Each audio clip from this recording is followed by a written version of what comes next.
Radio City. మన పురాణములు మీ RJ సునీతతో. మన పురాణములు అంటే మన కథలు.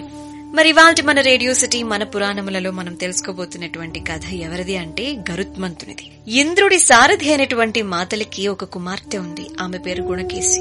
యుక్త వయసు వచ్చాక ఆ పిల్లకు తండ్రి పెళ్లి చేద్దాం అనుకున్నాడు. కాని ఆమెకు తగిన వరుడు ఎక్కడా దొరకలేదుట. చివరికి మాతలి నాగలోకానికి వెళ్లి సుముఖుడికి తన కూతుర్ని పెళ్లి చేసుకోవాలని చెప్పి ఆర్యకుని అర్థించారట.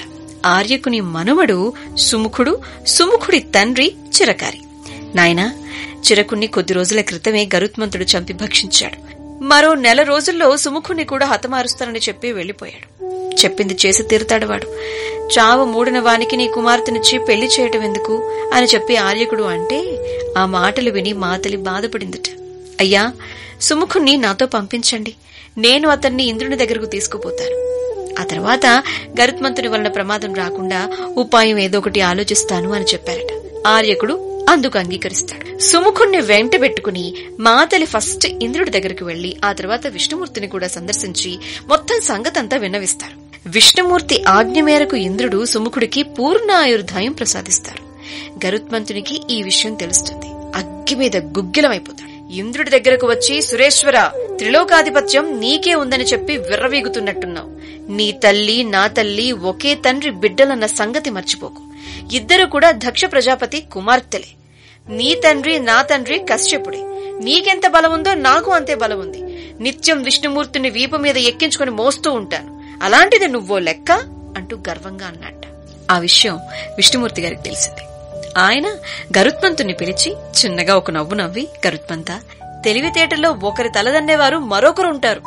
నేను బలాఢ్యుడనని చెప్పి ఎవరూ గర్వించకూడదు. నీవు నన్ను మోస్తున్నావని చెప్పి గొప్పలు చెప్పుకుంటున్నావు. నిజానికి నన్ను ఎవ్వరూ మోయలేరు. నన్ను నేను మాత్రమే మోయగలను. నీ బలం ఏమిటో తెలుస్తుంది.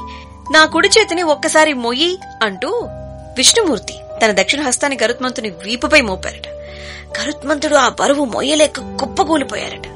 కొన ఊపిరితో కొట్టుకుంటూ తనను రక్షించమని చెప్పి విష్ణుమూర్తిని ప్రార్థించగా విష్ణుమూర్తి దయతలచి లేవనెత్తి, ఇక మీదట ఎప్పుడు కూడా అనవసరపు డాంభిగాలకు పోకు అని చెప్పి బుద్ధి చెప్పి పంపించారట. ఆ తర్వాత మాతలి తన కుమార్తె గుణకేసిని సుముఖుడికిచ్చి వివాహం జరిపిస్తారు. గరుత్మంతునిలా నువ్వు కూడా గర్వాంధుడవైపోయి పాండవులతో విరోధం తెచ్చుకుని నవ్వుల పాలు కావద్దు అని చెప్పి కురుక్షేత్ర సంగ్రామం కన్నా ముందే కన్వ మహర్షి దుర్యోధనుడికి కూడా కథ చెప్పారట. కాని సుయోధనుడు మహర్షి మాట వినలేదు. అవివేకికి జ్ఞానుల మాటలు అంత తేలికగా తలకెక్కవు అంటారు. ఈ రోజుల్లో కూడా ప్రతిఫలం కావాలి అని చెప్పి కోరుకోకుండా హితవు చెప్పేవారు దొరకటం మహా కష్టం. చెప్పిన మంచి మంచి మాటలను శ్రద్ధగా విని ఆచరించేవాడు ఎన్నడూ కష్టాలకు లోను కాడు. ఇది ఇవాల్టి మన రేడియో సిటీ మన పురాణములు మన కథలలో గరుత్మంతుని యొక్క గర్వభంగానికి సంబంధించినటువంటి కథ. Radio city podcast.